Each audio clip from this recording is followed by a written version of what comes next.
بسم اللہ الرحمن الرحیم۔ السلام علیکم۔ حضرت موسیٰ نے اللہ سے سوال کیا، اے خدا، تو لوگوں کو پیدا کرتا ہے اور پھر مار دیتا ہے، اس میں کیا حکمت ہے؟ اللہ تعالیٰ نے فرمایا، چونکہ تیرا سوال انکار اور غفلت پر مبنی ہے، اس لیے میں درگزر کرتا ہوں، ورنہ سزا دیتا تو اس لیے معلوم کر رہا ہے تاکہ عوام کو ہماری حکمتوں سے آگاہ کر دے، ورنہ تجھے مخلوق کو پیدا کرنے میں ہماری حکمتیں معلوم ہیں۔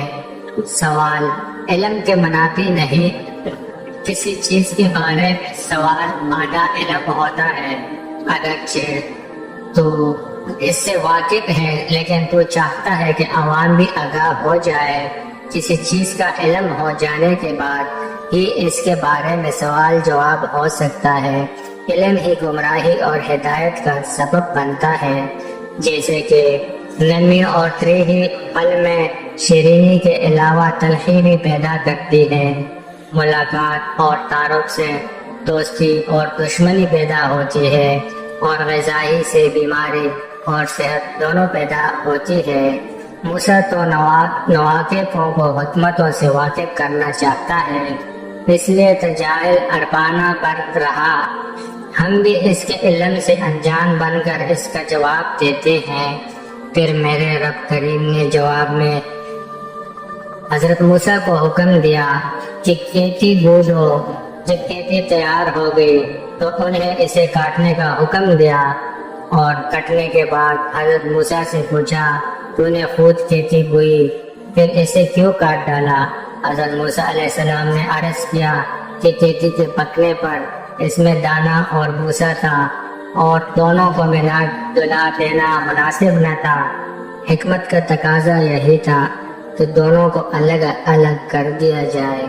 حضرت حق تعالیٰ نے پوچھا کہ یہ عقل تم نے کہاں سے حاصل کی؟ حضرت موسیٰ نے کہا کہ یہ دانش اور عقل آپ کی عطا کرتا ہے۔ تو جواب میں میرے رب کائنات نے فرمایا کہ پھر یہ دانش مجھ میں کیوں نہ ہوگی؟ دیکھو، انسانوں کی روحیں دو قسم کی ہے، ایک پاک ایک ناپاک۔ سب انسانی جسم ایک رتبے کے نہیں ہے۔ کسی جسم میں موتی جیسی روح ہے اور کسی کنچ کی پوت کی طرح کی۔ ان روحوں کو بھی اسی طرح ایک دوسرے سے علیحدہ کر دینا مناسب ہے، جس طرح گیہوں کو بھوسے سے، تاکہ نیک روحیں جنت کو چلی جائے اور بری دوزخ کو۔ پہلی حکمت تو مارنے کی تھی، اور پیدا کرنے کی حکمت یہ ہے کہ ہماری صفات کا اظہار ہو جائے۔ حدیث قدسی ہے کہ میں ایک پوشیدہ خزانہ تھا، میں نے چاہا کہ میں پہچانا جاؤں، لہٰذا میں نے مخلوق کو پیدا فرمایا۔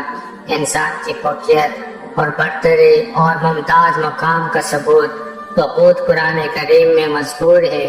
یہ شرف و فضیلت اور یہ حیثیت ہر انسان کو حاصل ہے، چاہے مومن ہو یا کافر، کیونکہ یہ شرف دوسری مخلوقات، حیوانات، جمادات اور نباتات وغیرہ کے مقابلے میں ہے، اور یہ شرف متعدد اعتبار سے ہے، جس طرح کی شکل و صورت، قد و قامت اور حیثیت اللہ تعالیٰ نے انسان کو عطا کی ہے، وہ کسی دوسری مخلوق کو حاصل نہیں۔ اللہ ہم سب کو حامی و ناصر ہو، آمین ثم آمین۔